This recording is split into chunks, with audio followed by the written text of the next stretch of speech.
a little wet and rainy, but I tell you what, they are one happy crew. Yeah, no pom-poms out in the rain No. today. It was just the clap this time. No pom-poms. A team that plays really well in any condition is Mater Dei. They're in that gauntlet in that 3A sectional 32. They have to go through a ton of teams, but hey, they have a tough test today. And they're a Mike Gable coach team. That's what they do. They're well coached. Yeah, they really are. Let's get to the highlight. Mater Dei undefeated on the road this season, traveling to take on the North Huskies.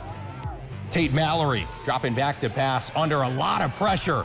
Finally gets brought down here by the North defense.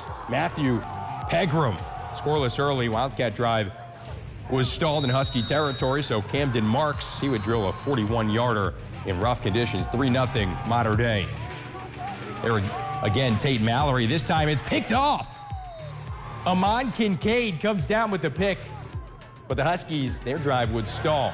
Mater Dei gets the ball back under a minute left in the first half, and they take advantage. Mallory would punch it in across the goal line. Wildcats win at 17-14.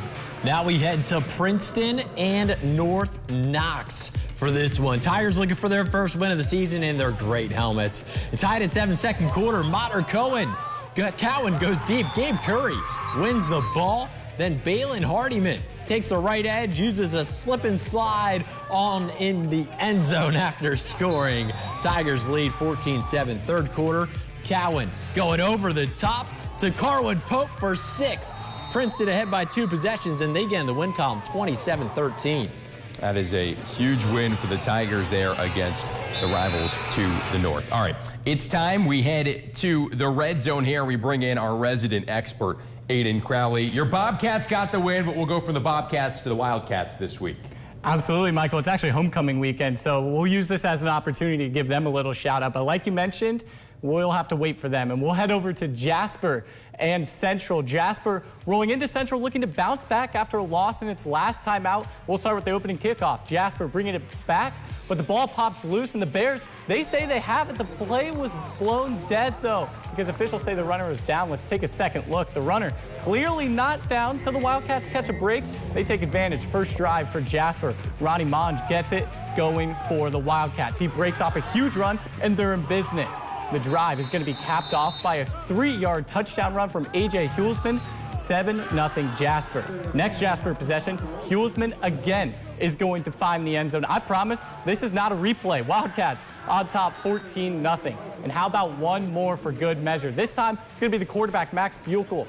Keeps it for the score. Jasper gets back to 500, taking down the Bears 35-0. Next, we'll head to Kentucky, where Owensboro Catholic is taking on Crittenden County, and man, this Aces defense is physical. Third down for the Rockets, and the safety Darion Crow comes up with a huge hit. They force a turnover on downs. Second quarter now, and this OCAF team is getting going. You could drive a semi through this hole. Miles edge right up the gut, and he's finally brought down deep in Rocket territory. Just a few plays later, Vincent Carrico gets the handoff, and he dives into the end zone. 13-0 Aces. Now check this one out. Cam Woodward gets the handoff, and it looks like it's going to be a 5-yard loss, but this is an unreal second effort from the kid. He gets loose, and he's going to pick up big yardage for the Aces. Now, Brady Atwell left in the second quarter with an ankle injury, so in steps Dremel Carruthers, and yeah, he can sling it too. How about a 50-yard touchdown throw? Collins Bet in the beginning of the season still alive. OCAF wins 51-0.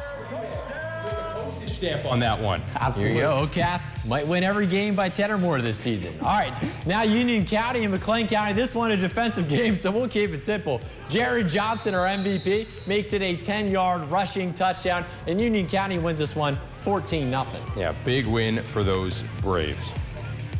Coming up, we will go off the gridiron here